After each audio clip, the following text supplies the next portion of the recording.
Guys আজ তো পদ্মার ইলিশ দিয়া ভাত খাইতে বসছি। আজকে যদি ভাত শর্ট পড়ে তাহলে কি হয় বলেন? কেমনটা লাগে বলেন যদি আজকে ভাত শর্ট পড়ে? আজকে আর শর্ট পড়বে না। দেখেন, পাতিল ভরা ভাত, ঠিক আছে? আজকে আর শর্ট পড়বে না। যতক্ষণ মন চায় অতক্ষণ একেবারে নাক ডুবাইয়া হাত ডুবাইয়া তারপর খাবো। ভাত নিবো আর খাবো, ভাত নিবো আর খাবো। দেখেন, পৃথিবীতে ভাতের উপরে কিছু নেই।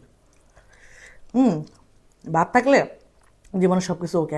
একটা কথা মনে রাখবেন, ভাত খাবেন, ব্রেন সুন্দর চলবো, জীবনটা সুন্দর লাগবে।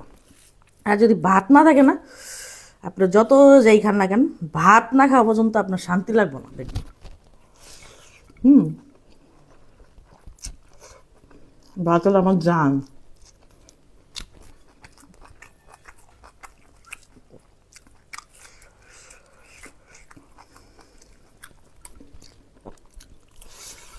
হুম।